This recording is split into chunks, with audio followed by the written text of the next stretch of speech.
Isaca de Bolivia, La Paz, Bolivia. Es una satisfacción contar con la presencia de cada uno de ustedes.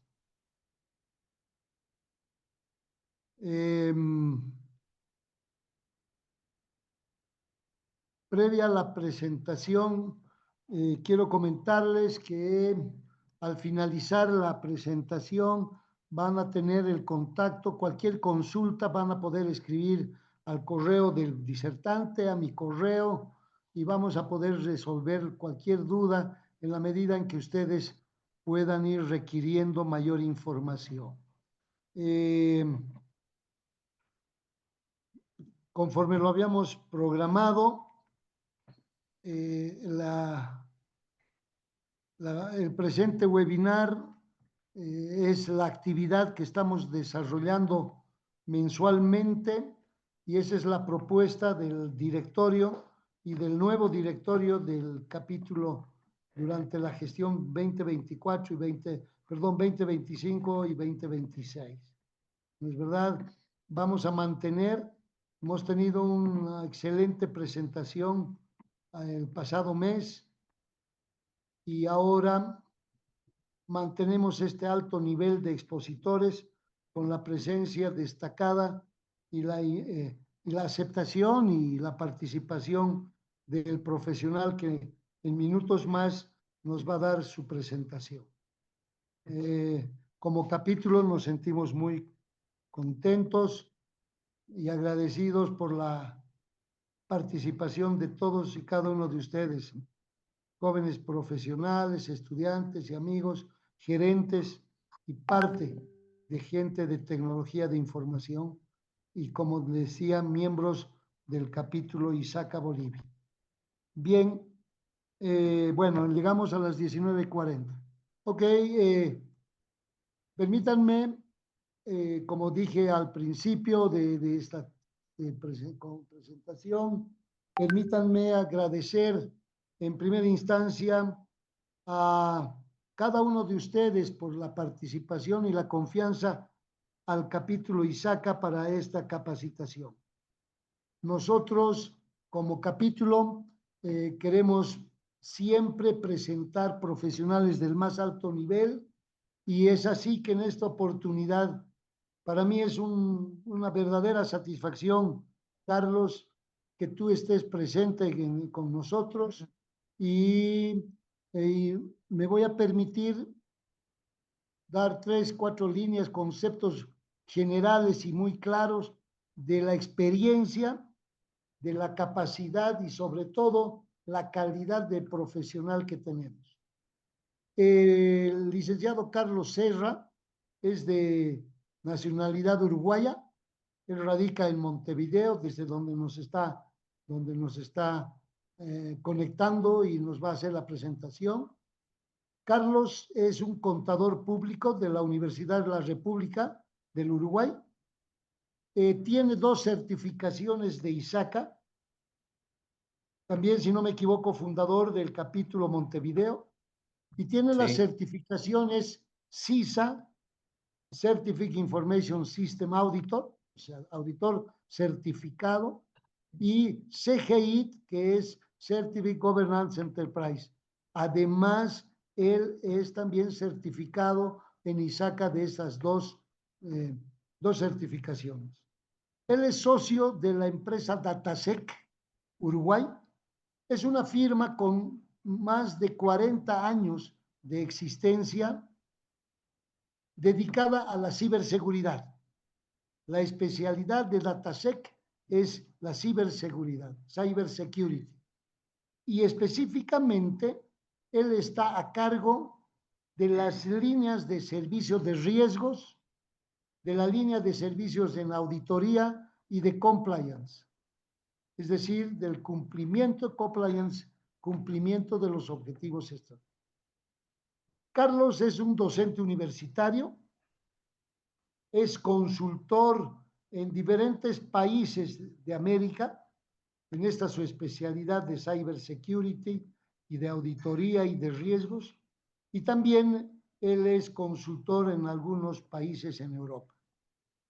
Con todo esto, me permito nuevamente darte la más cordial bienvenida, estimado Carlos, un amigo y colega. Y bueno, adelante, ahí tienes todo el auditorio a tu disposición. Bueno, muchas gracias Juan Carlos por la bienvenida.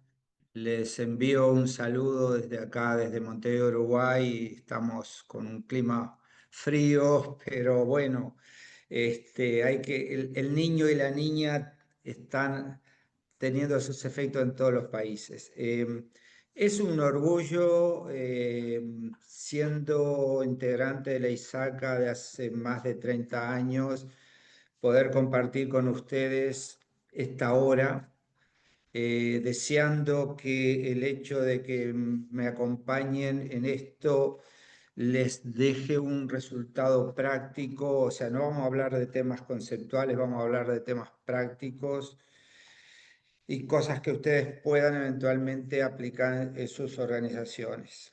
Eh, Ustedes dirán, bueno, pero gestión de riesgo, ISO 37001, gobierno corporativo, sí hacen a la empresa y quizás eventualmente alguno de ustedes en sus papeles, en sus áreas de trabajo les impacte. Y también acá hay un mensaje en el recuadrito que tenemos abajo, dice, cuando el riesgo no es un clic errado, sino una decisión humana. Entonces vamos a evaluar qué diferencia hay allí, ¿no? Durante esta hora que vamos a compartir, vamos a hablar de dos temas que deberían preocuparnos en nuestros países, sea que estemos en Bolivia, sea que estemos en Uruguay o en cualquier país del mundo, que son la corrupción y la ciberseguridad. ¿Ok? Seguramente esto es independiente del puesto que ustedes ocupen en sus organizaciones. Vamos a compartir también algunos datos de una encuesta reciente, de un estudio reciente hecho por una empresa americana que puede la amenazas que quizás no estamos considerando. En conclusión, no vamos a hablar de corrupción desde el punto de vista de gobierno corporativo, legal, sin motivo vamos con la seguridad y es uno de los objetivos poder explicar. La presentación que ustedes van a tener, que ahí entiendo, como decía Juan Carlos, pueden llegar vía chat directamente a Juan Carlos. Vamos a cerrar con una pequeña autoevaluación que ustedes pueden hacer directamente.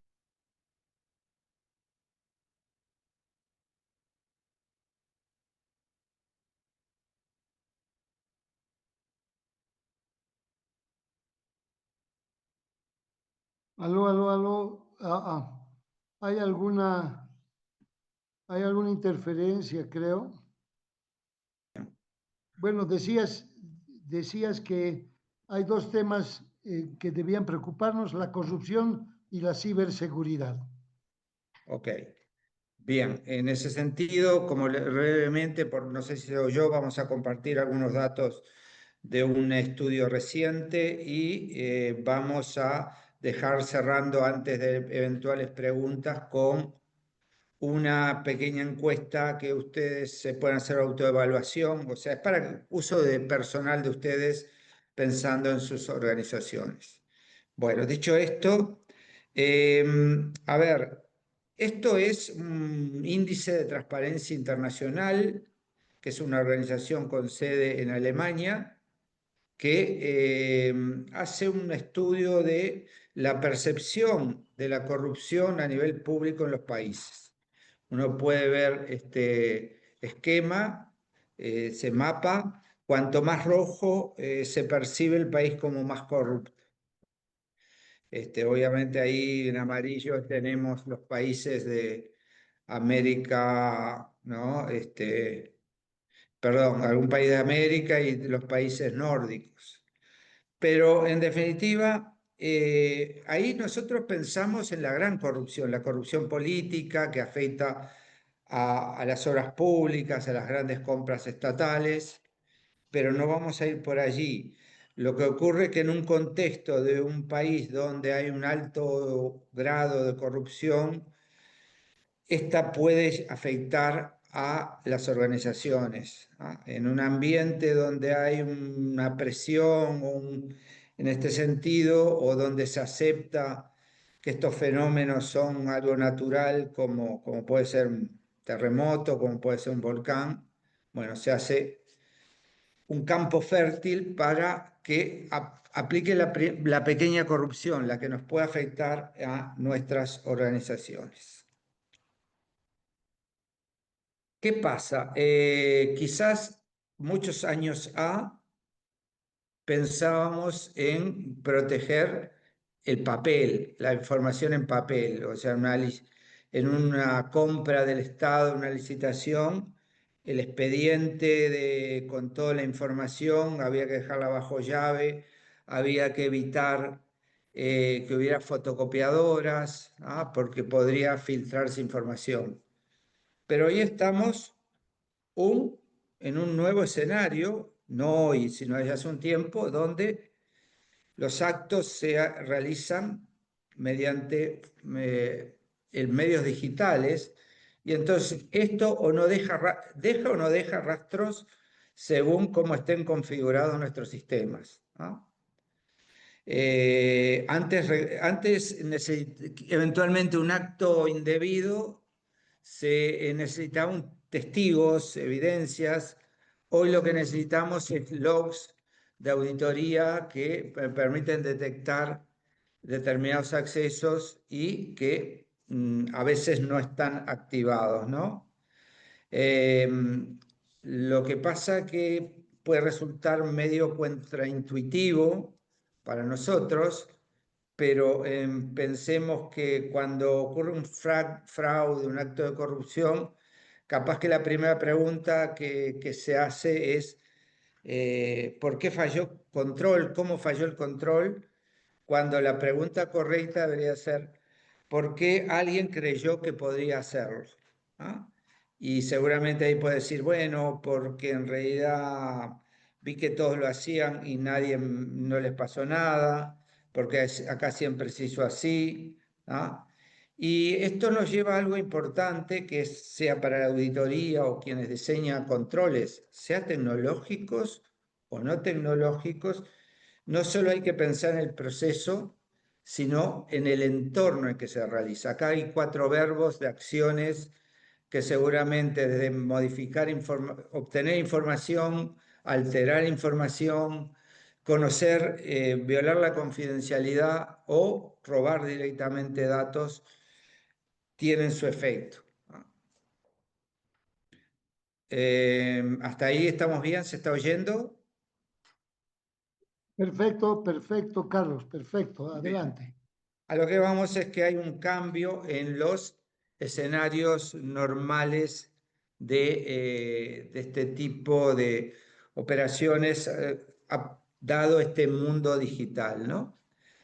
Ahora, cuando hay el control falla, sin duda que eso tiene un efecto de un costo, un efecto financiero, pero tiene un efecto sobre la confianza que puede ser todavía mayor, ¿no? Si están, quizás algunos de ustedes estén a nivel de una entidad pública, quizás ustedes estén en una empresa privada, pero una organización que está sospechada o que ha tenido incidentes de fraude o corrupción, lleva a que todos quienes se vinculan con nosotros, sean ciudadanos o clientes, los propios colaboradores, se vean, digamos, quizás se cuestionen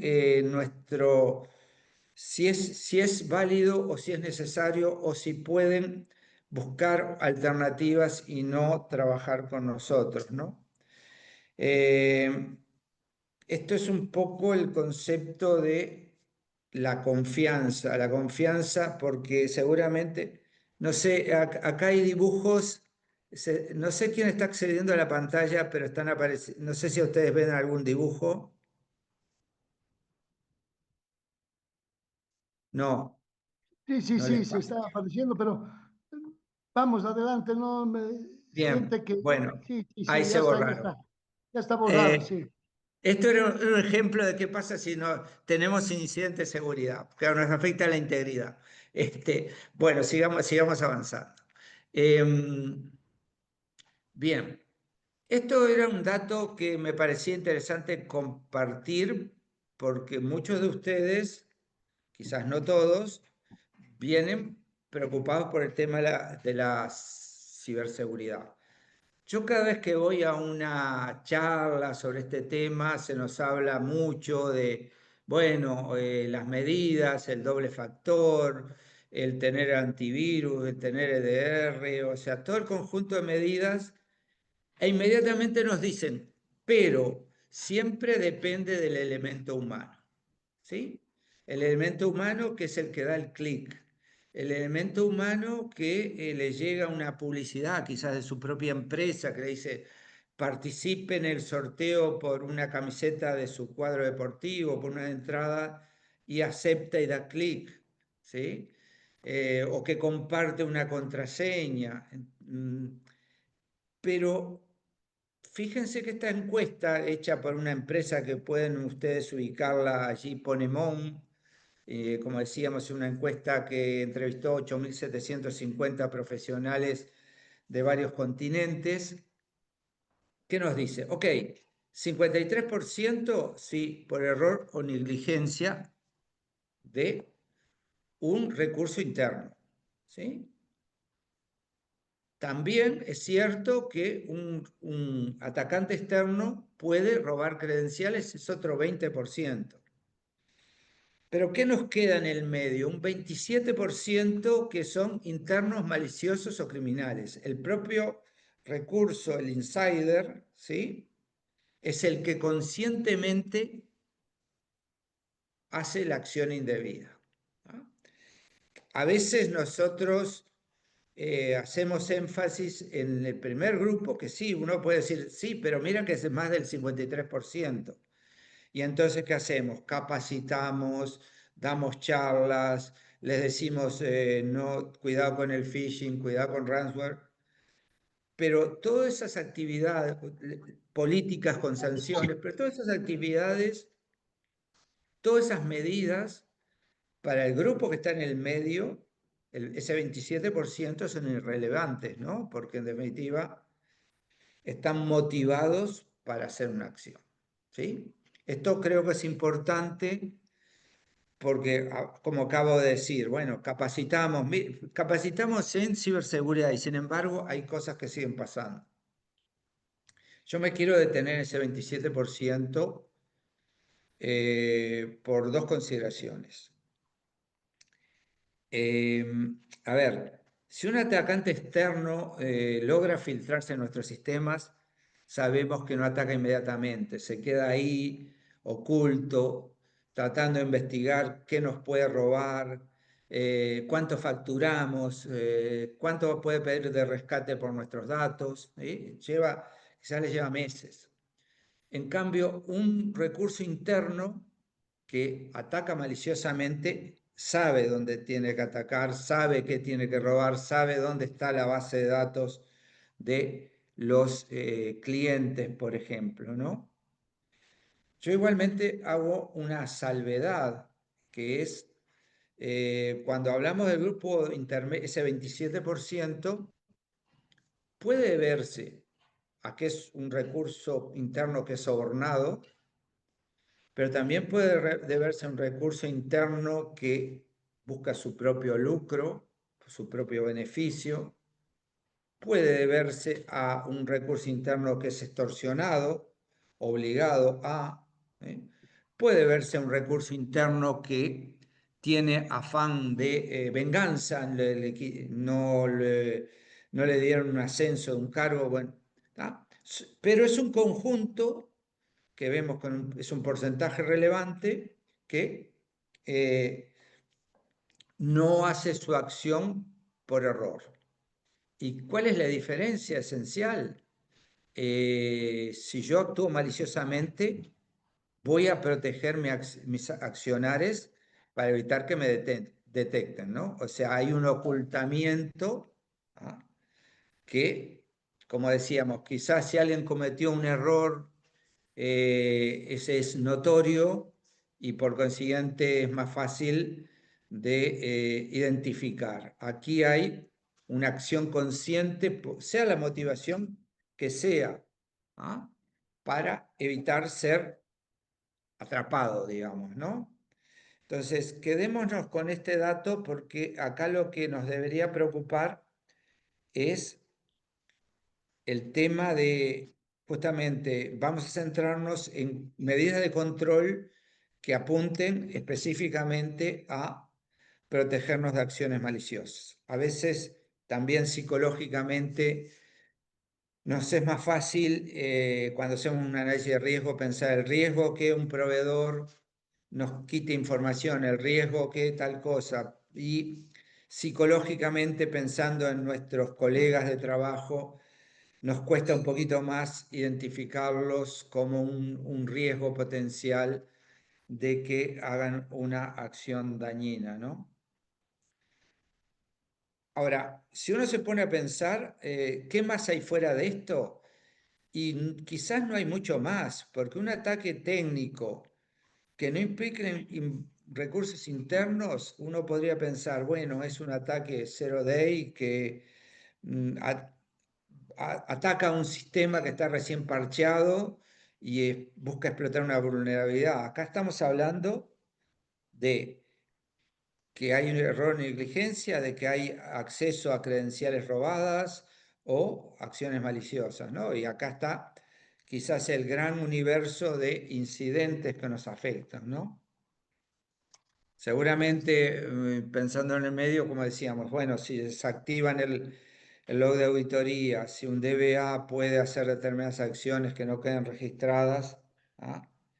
Eh, se nos dificulta el encontrarlo hasta que sea demasiado tarde. Esto es importante para evitar pensar.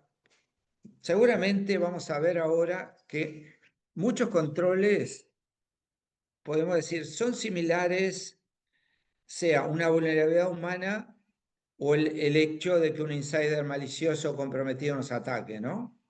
O sea, en el primer caso, la parte de color celeste, puede ser alguien que es víctima de ingeniería social, un descuido, que por falta de capacitación hace algo, ¿ah?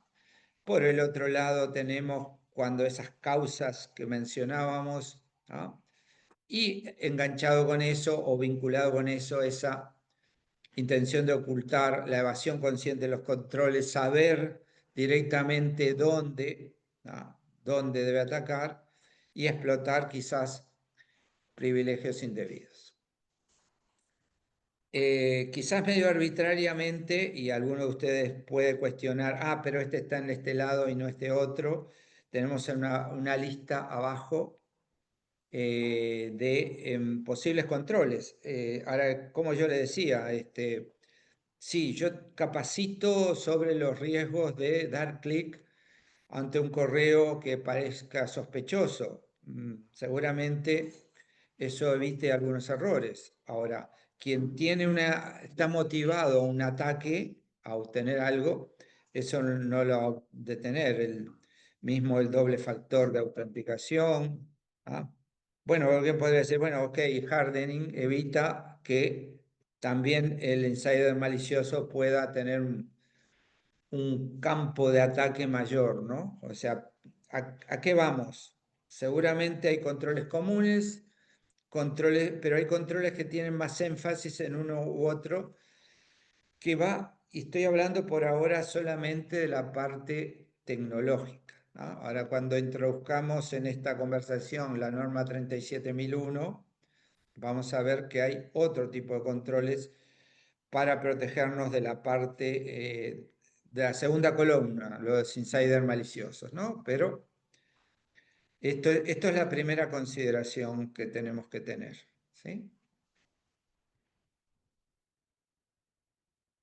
Seguramente todo este tipo de acciones, si alguno de ustedes está en papel de auditor, sabemos que hay activos sensibles a proteger, ¿no? O sea, por ejemplo, lo que es la evidencia, lo que son información sobre investigaciones que estén en curso, lo que es información de negocio, ¿no? Ahí vamos a los activos que debemos proteger.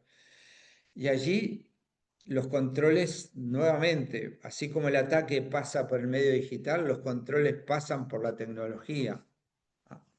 Los controles deben ser proporcionales, si no van a tender a ser eludidos, ¿no?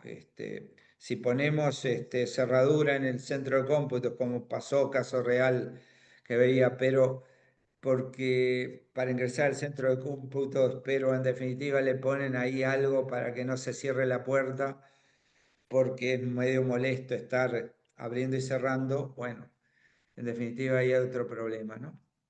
Y seguramente uno de los datos o un conjunto de datos que el atacante externo y el atacante interno apetece más son los datos personales de clientes, de empleados, de investigadores. ¿Ah? Y entonces debemos tener en cuenta acá también la normativa que pueda haber en cada país respecto a la protección de los datos personales, ¿no? Esto es, de nuevo, acá estamos hablando de un canal de denuncias, porque vamos a ver que dentro de la 37001, cuando todos los controles fallaron, es que yo puedo tener en mi organización una línea llamada línea ética o canal de inquietudes o canal de denuncias, donde un colaborador inquieto o preocupado puede de buena fe reportar una determinada situación, ¿sí? Y lo hace sobre la base que tiene que lo que él está reportando de buena fe, algo que vio, algo, una situación sospechosa, no va a trascender inadecuadamente quién hizo esa denuncia, ¿no? Por el famoso temor y normal temor a las represalias. Todo esto que vimos hasta acá es el problema de la ciberseguridad, el problema de la protección de la información. Lo que estamos introduciendo acá es la norma ISO 37001, Sistema de Gestión Antisoborno, Sistema de Gestión Anticorrupción, como un elemento que suma, ¿no? Ah.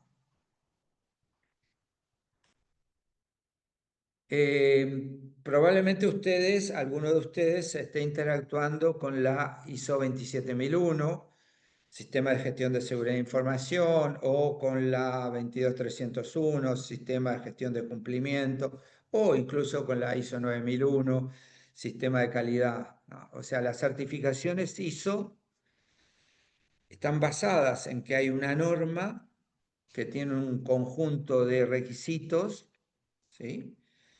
Cuando ustedes toman, por ejemplo, la 27001, hay cláusulas, hay partes de la norma que dice debe tener una política de gestión de seguridad de información. Entonces, si no la tengo, no puedo aspirar a la certificación. Hay otras partes que son más opcionales, voluntarias, por ejemplo, debería, ¿no?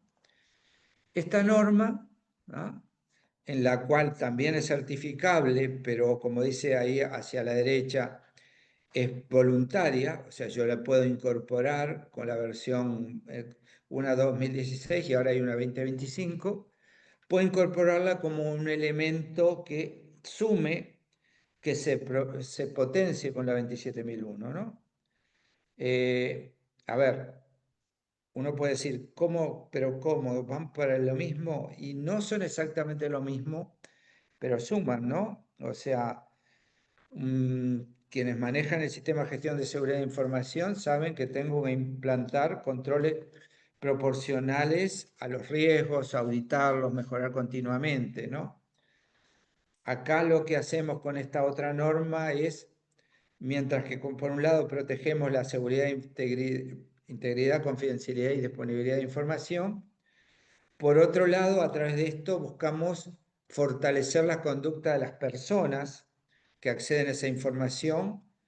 Entonces son dos elementos que van en el mismo sentido, ¿no? Seguramente cuando si alguien en una organización piensa en considerar esta norma, excede a TI, excede a los datos digitales, pero sin duda que contribuye a la protección, ¿no?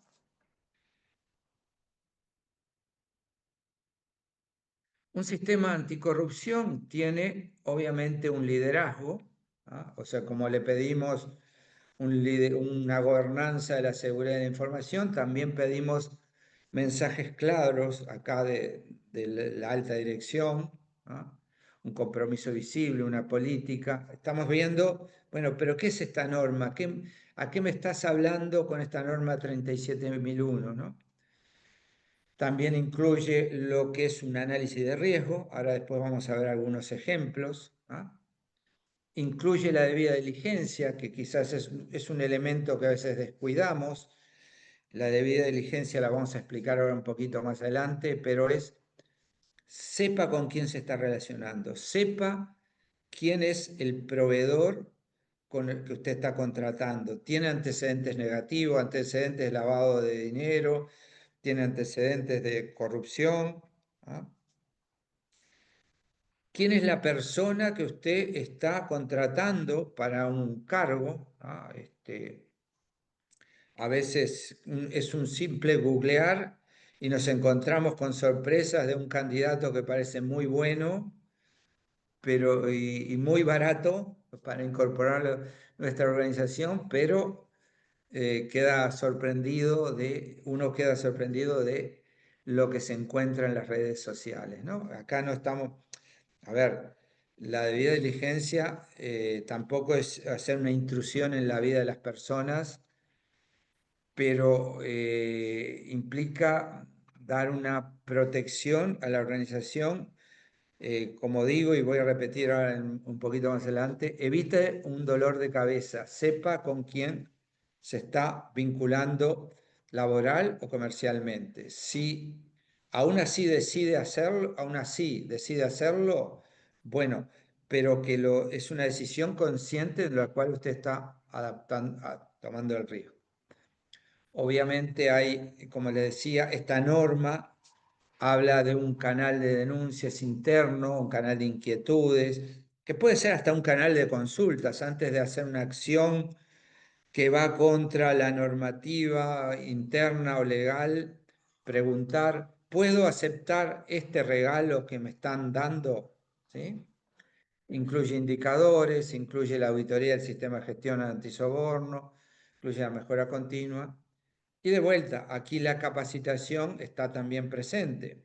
Damos de vuelta, alguien que está motivado en sobornar no lo va a detener la capacitación, pero para mucha gente me va a pasar mensajes en cuanto a señales de soborno, cuando un proveedor quiere reunirse exclusivamente conmigo o me pide mi número personal de WhatsApp, todo ese conjunto de acciones que deberíamos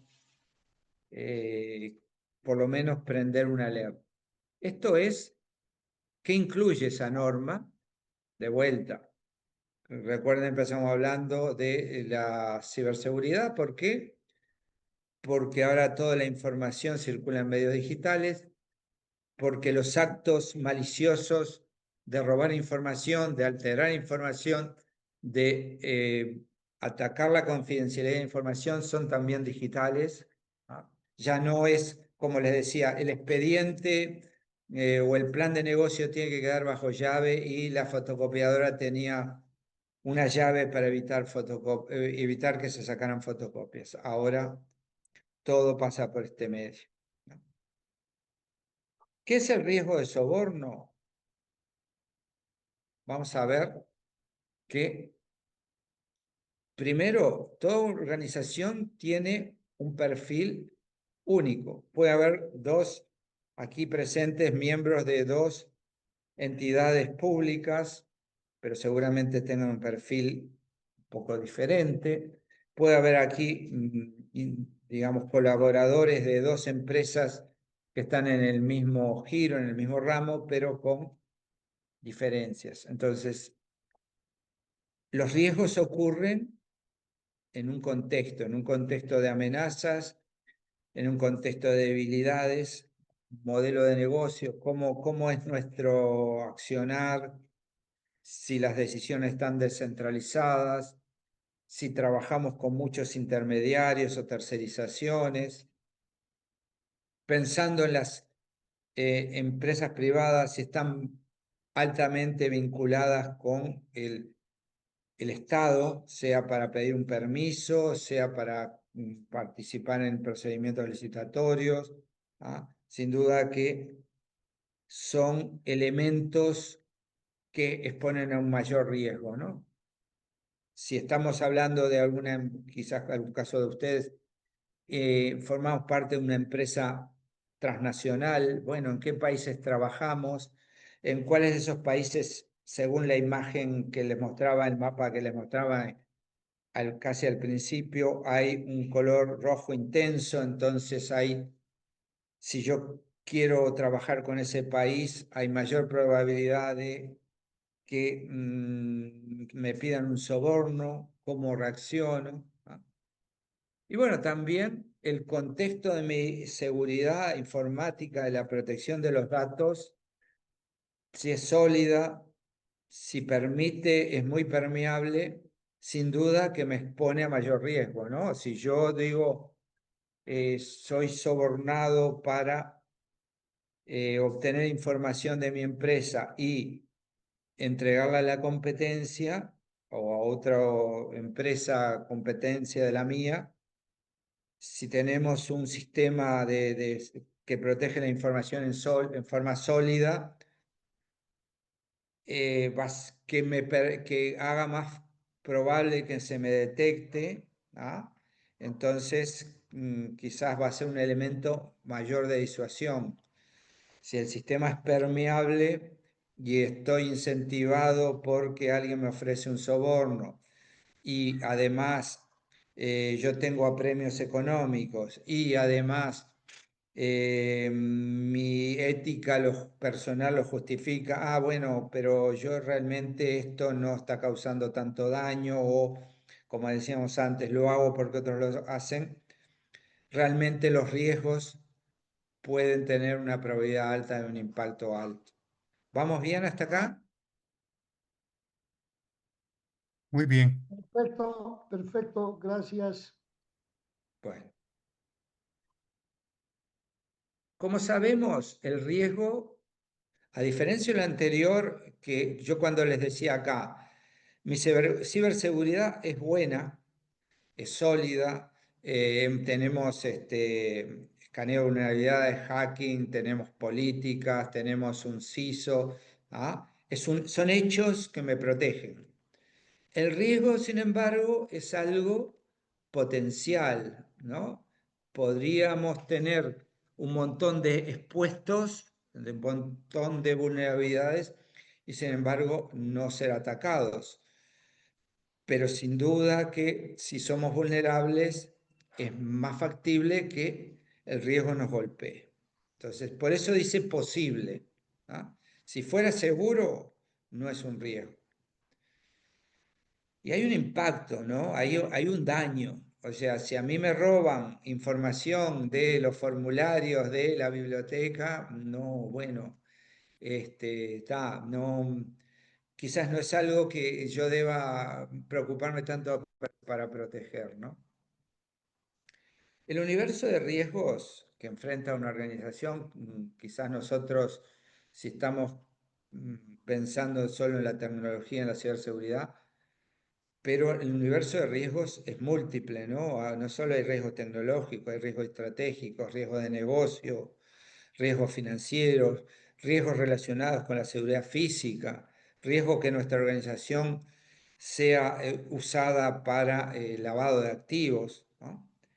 Y el soborno no es solo un riesgo de incumplimiento, ¿no? O sea, yo cuando soy sobornado, soy un funcionario público y cometo un acto de, sabemos que un soborno es por hacer o por no hacer algo, quito una multa o doy un permiso de construcción cuando en realidad quien lo solicita no tiene todos los requisitos, no cumple todos los requisitos, bueno, estoy allí afectando no solo un cumplimiento legal, sino puede implicar pérdidas estratégicas, financieras, reputacionales, ¿no? Seguramente desconozco muy en detalle, pero cada vez más la tendencia es que cuando ocurren incidentes, no solo sea sancionada la organización, sino que cada vez más los directivos que no demuestran que tienen funcionando un sistema de gestión, un sistema de control, también se ven complicados. O sea, al tener un sistema de gestión, de controles, de protección de riesgos, en muchos casos quizás no me exime como directivo, pero por lo menos es un atenuante, ¿no? Entonces es bueno que consideremos esta situación. Si hablamos de riesgos específicos de corrupción, todos conocemos, seguramente hemos visto en algún momento el mapa de riesgos, vinculamos probabilidad, impacto, sea riesgo inherente, riesgo... No vamos a entrar ahora en riesgo inherente, riesgo residual con tratamientos, pero aquí generamos un conjunto de riesgos específicos, ¿no? Un conjunto de riesgos específicos que son relacionados con acciones debidas a que alguien conscientemente accede en forma indebida a mi organización o a mis datos, ¿no? Seguramente quien accede desde dentro tampoco necesita mucha pericia técnica, ¿no? Sabe por dónde atacar, no es lo mismo que un atacante externo. Acá de vuelta, algunos de estas acciones quizás no están directamente vinculadas con la tecnología. Favorecimiento a proveedores, le compro a este proveedor aunque no sea el más barato. Bueno, sí, pero el control de los precios que estoy pagando por los mismos artículos me permitiría detectarlo. El acceso indebido a denuncias para borrar una denuncia o una acción. Esto no es que simplemente en la que estoy mal estacionado y me pago, quizás consigo que me quiten la multa por un determinado precio, ¿no? Acá estamos hablando de alguien que puede ser sancionado, una empresa que puede ser sancionada y que mediante un pago, que no siempre es en efectivo tampoco, ¿no? Logra que su denuncia desaparezca, se modifique. Entonces, seguramente el universo de riesgos es importante, pero nos lleva a considerar cuando el canal tecnológico es el que está presente para los controles y si son de origen interno o externo. A veces vemos en la matriz de riesgos un riesgo que encuentra que dice, bueno, riesgo de robo. Sí, pero eso no me está diciendo nada. ¿Es un robo de origen interno o un robo de origen externo? ¿Y por qué? Porque los controles no son los mismos, porque el impacto no es el mismo, porque la probabilidad no es la misma, ¿no? Entonces, acá pensando en esta norma que estamos viendo, le estamos considerando los riesgos que pueden afectar el soborno, teniendo en mente justamente riesgos que se materializan a través del medio digital, pero también controles que pueden permitirme mediante medios digitales, mediante uso de la IA, detectar determinados patrones de comportamiento, ¿no? También hay que considerar que acá, en definitiva, siempre decimos, hay distintos actos de corrupción, algunos son personales, o sea, yo cuando uso un activo de la organización lo uso a título propio, pero aquí lo que estamos viendo es las personas en distintos procesos tienen distintos niveles de riesgo. Tenemos que evaluar. Y los controles deben ser proporcionales a los riesgos. O sea, si pensamos que un colaborador del área de compras puede ser sobornado para que autorice una adquisición, bueno, tenemos controles preventivos, la segregación, identificamos que ese colaborador realmente hasta donde podamos llegar con la información tiene una situación, no está con una complicación económica que lo haga vulnerable. Monitoreamos y detectamos determinadas transacciones inusuales usando los mecanismos que correspondan y siempre tenemos canales de respuesta, ¿no? O sea, acá hablamos de que, así como antes vimos los riesgos, acá tenemos que ver los controles que mitigan efectivamente y no están solamente en el papel. Es bueno mencionar, como cualquier norma, como cualquier control, que no me baja el riesgo a cero. Siempre dicen, alcanza que se pongan de acuerdo dos personas, quién controla y quién es controlado, para que se eludan los controles. Pero es un mensaje esto, ¿no? Si tenemos avances en un sistema anticorrupción en nuestra propia organización, si lo vinculamos con la protección de la información, estamos dando un mensaje orientado a limitar el impacto, ¿sí? Algo que yo mencioné por allí es sepamos con quién nos vinculamos, sea un proveedor de tecnología, sea un administrador de base de datos que vamos a contratar, sea una empresa que nos va a desarrollar el sistema, sea un proveedor de nuestros insumos, ¿no? Y hay una serie de acciones que prevé la norma para investigar.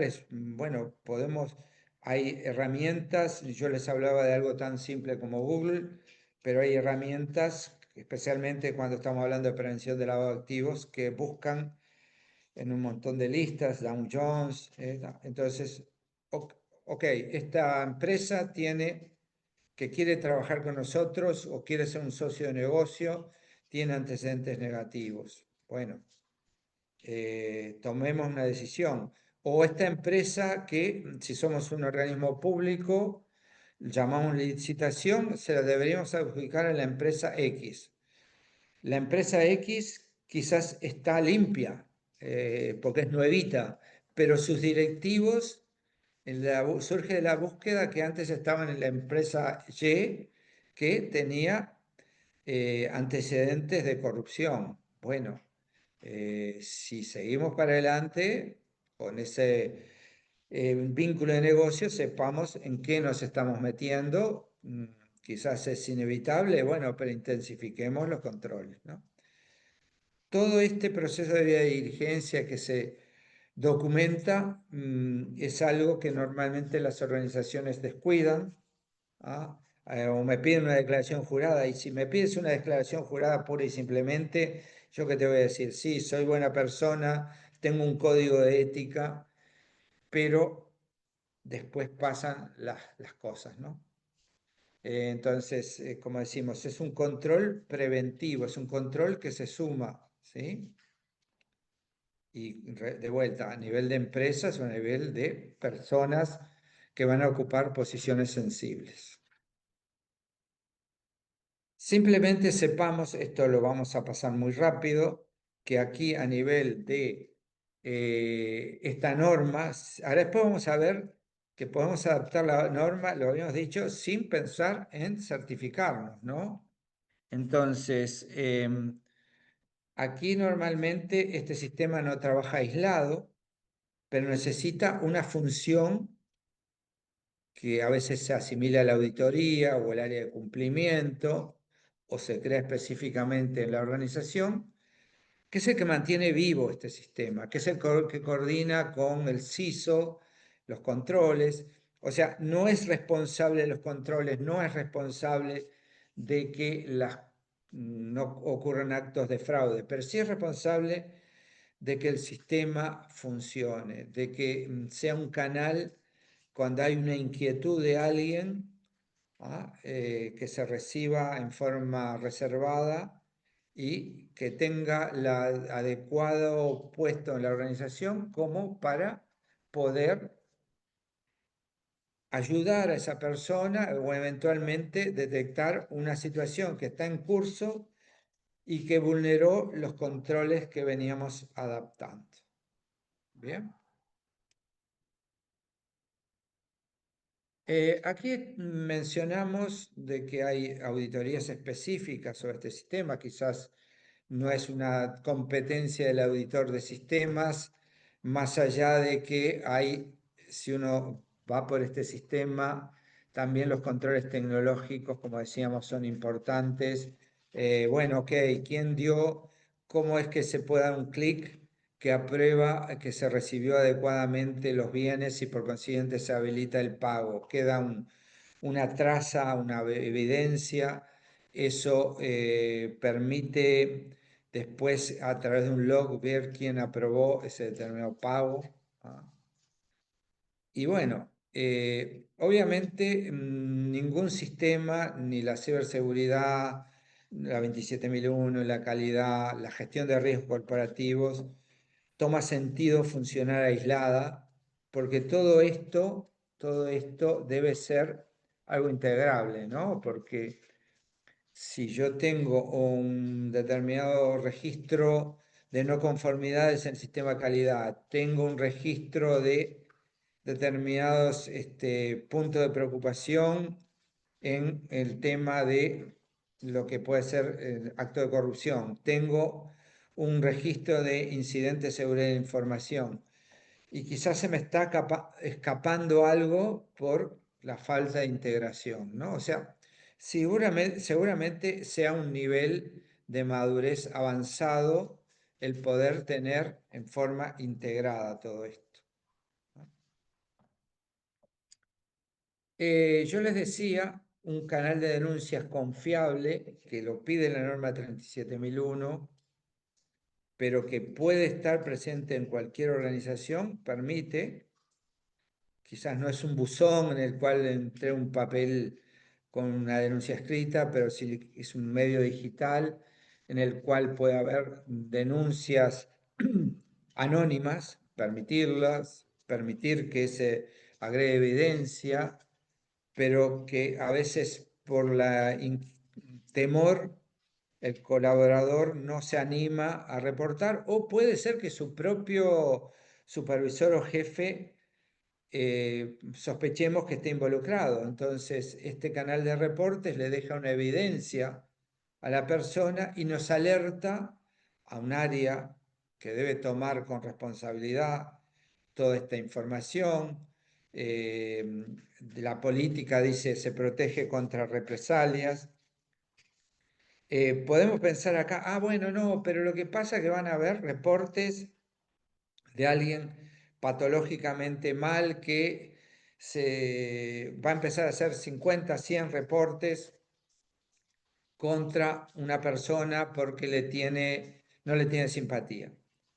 Puede pasar, pero no es frecuente. Acá es como que entre tantas denuncias que pueden llegar, podemos encontrar situaciones que valen la pena investigar, sea que la descartemos o no. ¿Está bien? Pero es un elemento importante. Hay un modelo claro de madurez en esto, porque a veces el primer año que se incorpora no hay tantas denuncias, después aumenta, entonces me dices, ¿cómo? Ahora hay más denuncias que antes. No es porque estamos peor, es porque la gente se anima a denunciar más. Pero esencialmente, cuando empiezan las consultas, como yo decía, las dudas éticas, un proveedor me quiere enviar a mi casa una canasta de regalo, pues, ¿es válido aceptarlo o no? Antes de hacerlo y que puedo ya ser sancionado, poderlo preguntar. ¿Cuáles son los costos y los beneficios? Bueno, obviamente de hacer todo esto, el beneficio capaz que no es tan visible porque ¿cuántos incidentes me evité? Es como la de ciberseguridad, ¿no? O sea, cuántos ataques evité, pero reduzco riesgos, doy un mensaje a mis clientes, o sea, estamos certificando un sistema anticorrupción, ¿ah? Podemos demostrar que ante el Estado, si somos una empresa privada, de que nos preocupa este tema. Obviamente todo esto implica tiempo, implica auditorías de una autoridad certificante independiente, ¿ah? Herramientas tecnológicas, como puede ser ese canal de denuncia, ¿ah? Eventualmente un apoyo externo que podríamos requerir. Pero quédense con la frase final, ¿no? El costo de no implementar estas medidas que nos lleva a un escándalo, una sanción, la pérdida de un contrato, suele superar ampliamente el costo de implementar estas medidas. Y bueno, si adoptamos estas medidas, si adoptamos este concepto de cultura ética, de integridad, bueno, podemos tener una certificación internacional, que es esta norma ISO 37001, o referencia, dar la referencia de que estamos trabajando en ese camino, ¿no? Obviamente este sistema, una vez que uno se sube a esto, es difícil abandonarlo, porque bueno, si tomé la decisión de certificarme un año, y al año siguiente desbocar la certificación, realmente es un mensaje negativo y uno diría, no, no encares esto. Puedo empezar antes de todo esto, bueno, cómo perciben mis colaboradores a través de un programa de integridad y ética, ¿ah? Cómo perciben la organización, tienen confianza. ¿Ah? Como ven acá, a veces hablamos de soborno, a veces hablamos de corrupción, pero en definitiva la idea es que esto que hablábamos, riesgos, canal de denuncias, debida diligencia, definición de roles, capacitaciones, busca una protección de la organización. Queda abierto a ustedes si, esto lo paso muy rápidamente, depende del contexto de la organización de ustedes, si se integra con otras prácticas como puede ser prevención de lavado, prevención de fraudes, alguna norma ISO que ustedes tengan. Seguramente no se solapan, uno no sustituye a otro, pero suman esfuerzos, ¿no? El arte está en aprovechar lo mejor posible de cada uno y no duplicar controles. Generar una cultura de integridad, esa es la primera capa. Bien. Bueno, hasta aquí era lo que quería compartir con ustedes de esta norma, que es un rápido pantallazo y en atención a lo que es al papel de ustedes o sus roles, o que muchos están vinculados a la ISACA, ver claramente la vinculación de que lo que se vulnera es la información, ver claramente que un 27% es por una acción maliciosa y que por consiguiente tenemos que identificar esos riesgos, sea de qué personas pueden hacer acción maliciosa, y cuáles controles tecnológicos contribuyen, no solo tecnológicos, ¿no? Sino financieros, no financieros, contribuyen a disminuir ese riesgo. Esto que vamos a compartir, estamos cumpliendo, nos quedan unos poquitos minutos para ser respetuosos del tiempo, pero es un conjunto de preguntas que vamos a tomarnos un minuto. No, obviamente no es la idea que ustedes manifiesten, expresen que respondieron, para nada. Esto es como que cada uno se lo lleva y las preguntas que no esté en condiciones de responderlas, podrá pensar por qué no estoy en condiciones de responderlas y quizás encontrar en su propia organización alguien que sí esté en condiciones de responderlas. ¿Puedo afirmar razonablemente que el riesgo de corrupción en mi organización es cero? O sea que no tengo riesgos. Esto estamos hablando de, quizás sabemos que el riesgo cero no existe, pero quizás es una falsa, incluso una falsa sensación de confianza, ¿no?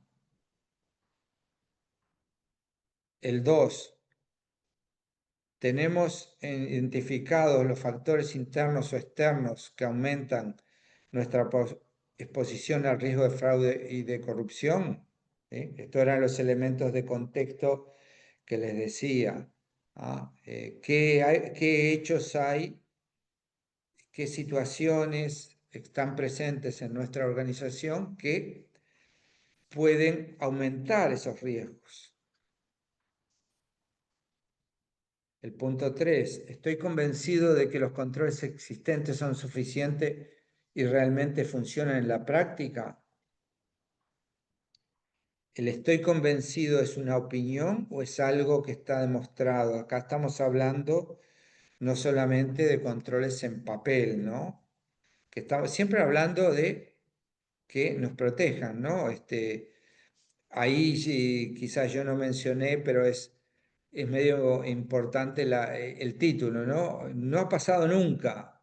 No significa que no existan riesgos. Nunca tuvimos un incidente disruptivo. ¿Para qué gastamos en un plan de continuidad de negocio? Podrían preguntar. De hecho, algunos se lo preguntan, ¿no? Y ahí tenemos que salir a explicarles. 4. El daño sería limitado si un usuario con accesos privilegiados quisiera ocultar, modificar o eliminar información. Esto quizás es una pregunta muy genérica, ¿no? Pero acá ustedes saben cuáles son los sistemas sensibles y cuáles son cuando estamos dando accesos privilegiados demasiados, cuando no aplicamos el principio de necesidad de saber, necesidad de conocer. La 5, mi organización promueve activamente una cultura de integridad, transparencia y denuncia. ¿No? Y bueno, esto se logra a través de mensajes positivos, cómo reaccionamos ante las cosas que ocurren. ¿No? Pero si esto no pasa, seguramente hay un temor de denunciar, típicamente ocurre en muchas organizaciones donde no hay una cultura ética, que muchos colaboradores capacitados que quisiera retener no se sienten cómodos y se terminan yendo. La 6, la alta dirección ve valor en fortalecer iniciativas de integridad, ética y certificación anticorrupción. Y bueno, esto empieza por la cabeza, ¿no? Empieza por arriba. Si la alta dirección no ve el valor de todo esto, resulta difícil avanzar. No quiere decir que no se pueda avanzar, pero resulta difícil, ¿no? O sea, es porque en definitiva esperamos que los ordenadores, los titulares de la organización prediquen con el ejemplo, ¿no? 7. ¿Está mi organización preparada para responder eficazmente ante un caso grave de corrupción, minimizando el daño institucional y nuestras responsabilidades personales incluso? O sea, acá pasó, estamos prontos para responder, sea a la prensa, sea a los colaboradores, sea a los clientes, tenemos los mensajes prontos, sabemos cómo actuar.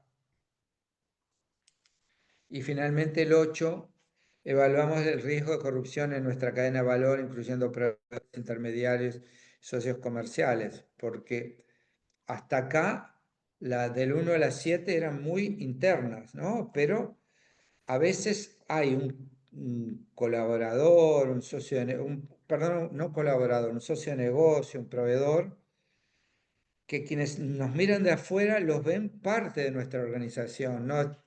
Tenemos que tener que explicar, no, este servicio está tercerizado, esto es lo que le pasa a él, no me afecta a mí, pero en definitiva, esto es lo mismo que la ciberseguridad, ¿no?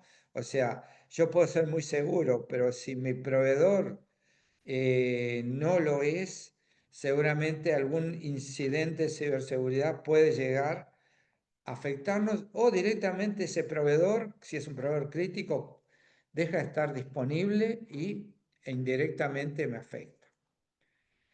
La idea de estas preguntas era para que ustedes reflexionen, intuitivamente se dan cuenta de si responde las respuestas que no. Cada respuesta que no nos debería cuestionar, ¿no? Si mi organización está trabajando adecuadamente en estos temas, ¿ah? O si lo necesita, porque cada respuesta de no tiene una consecuencia. Para dejarles un mensaje de cómo, ok, alguien puede decir, esto me interesa, quisiera explorarlo, o puede ser de interés para otra área de mi organización. Bueno, en definitiva, estamos hablando de que hay cursos abiertos sobre estos temas, donde aterrizan todos estos conceptos. A veces uno dice, bueno, yo en realidad quiero un taller cerrado que me sirva para un diagnóstico, para poder hablar con libertad de determinados temas, ¿sí? O directamente, bueno, está bien, esto que estamos viendo, tomando la norma, pensando decir, no, no me voy a certificar, no pienso, quizás pienso en certificarme o no en el corto plazo, pero ¿cuánto de mis controles de protección tengo? ¿Ah? Entonces, estos son posibles caminos que están muy relacionados con lo que ustedes respondan sobre esta encuesta. ¿Ah?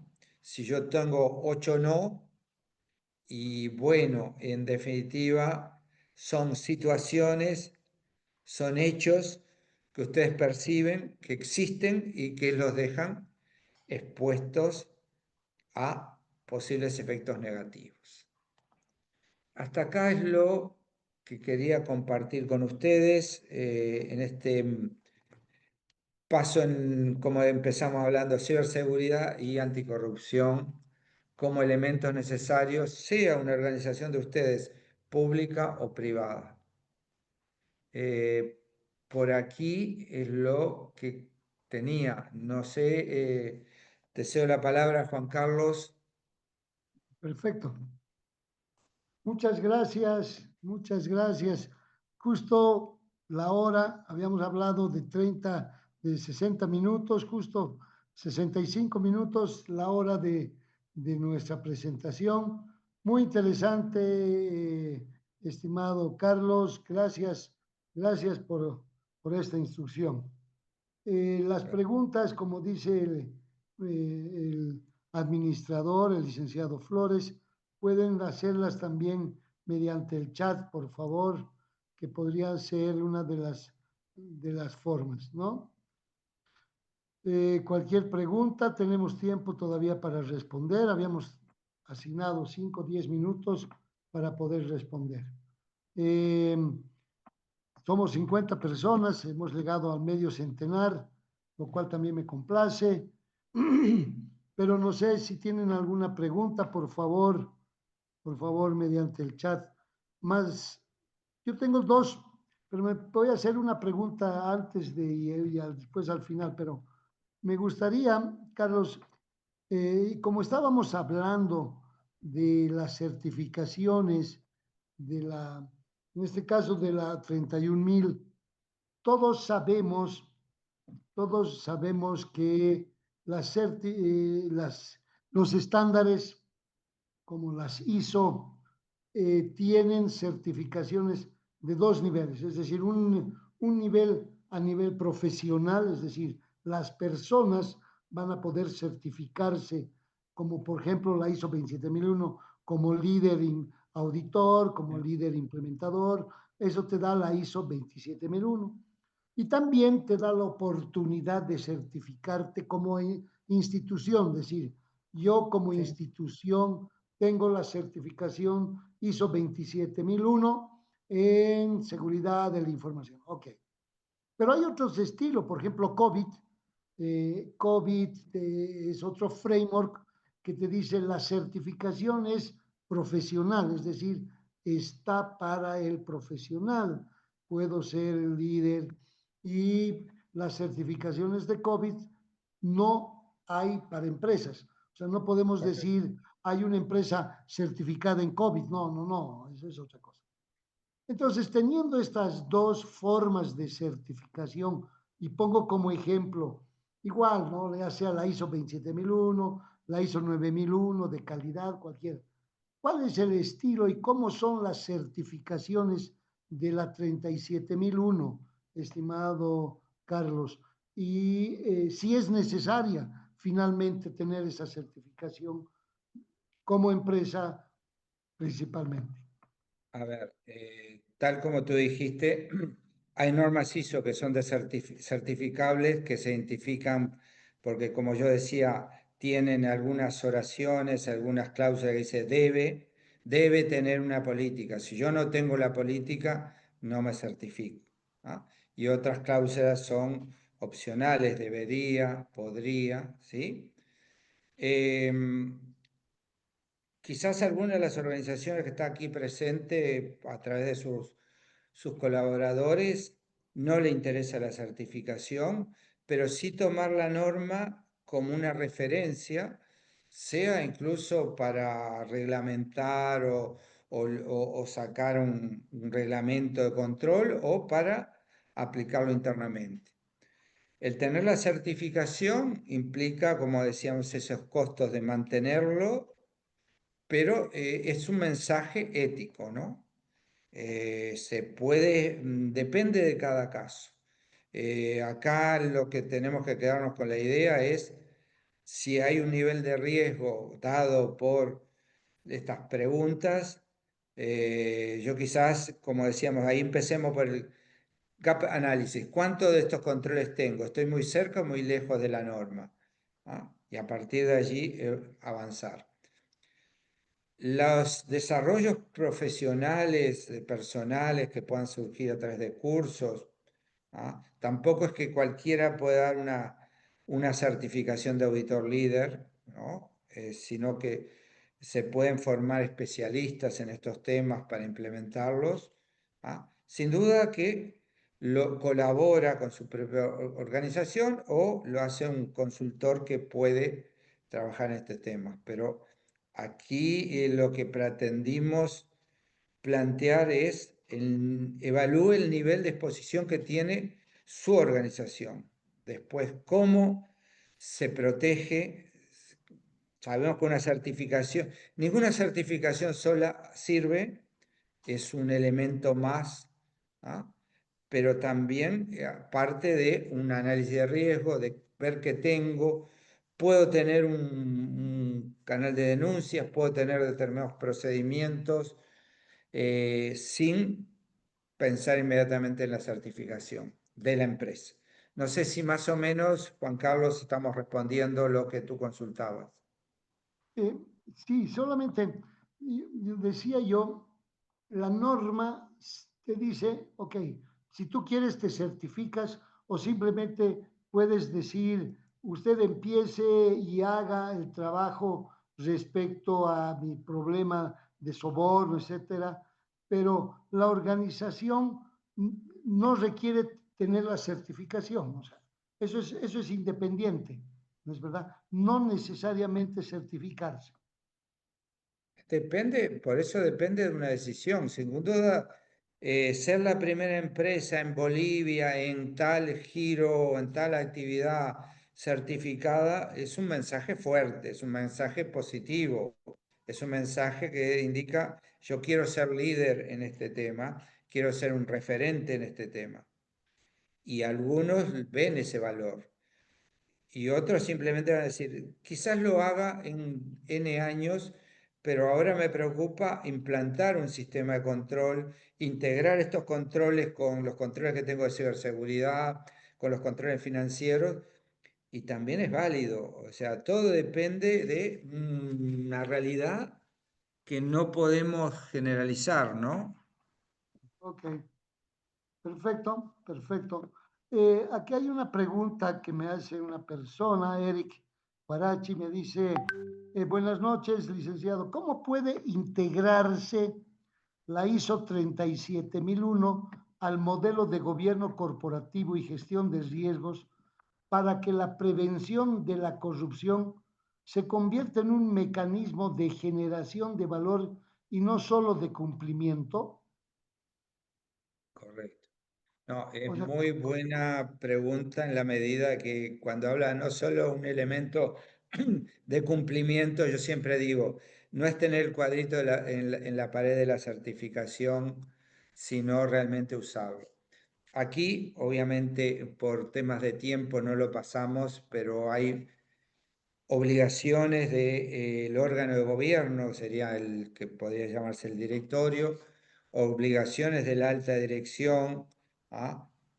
Y esto no es no están hablando todos los días, pero son temas para ponerlos en la agenda, a la agenda de el órgano de gobierno, de la gobernanza, y transmitir mensajes éticos hacia abajo, ¿no? Era como yo decía, sí, es un modo que los colaboradores están viendo lo que está haciendo la dirección, ¿no? Entonces aquí hay mensajes, la norma tiene, como decíamos, obligaciones, tiene la necesidad que se rindan cuenta de las acciones, entonces se alinea naturalmente. O sea, este es un sistema que se pueda, está, de hecho, hay otra norma que es la 37.000, la norma de gobierno, entonces hay una integración posible.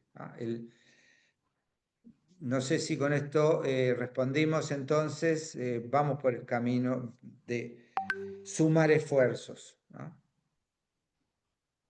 en un mecanismo de Ok, generación, generar valor y no solo de cumplimiento, ¿no? Generar correcto. valores, de generar beneficio, principalmente cuando estamos hablando de generar valor, estamos diciendo de obtener beneficio, minimizar los riesgos y optimizar los riesgos y optimizar eh, los recursos. Muy bien, Claro, perdón, Juan Carlos, cuando el máximo órgano de gobierno dice vamos a trabajar en el tema anticorrupción, está bajando un mensaje a través de las líneas jerárquicas, dice este tema nos importa, eh, realmente si tú quieres trabajar con nosotros, esperamos que las personas sean éticas y si tú eres ético, vas a estar tranquilo acá de que no vas a estar expuesto a presiones, porque vas a tener canal de denuncias, vas a tener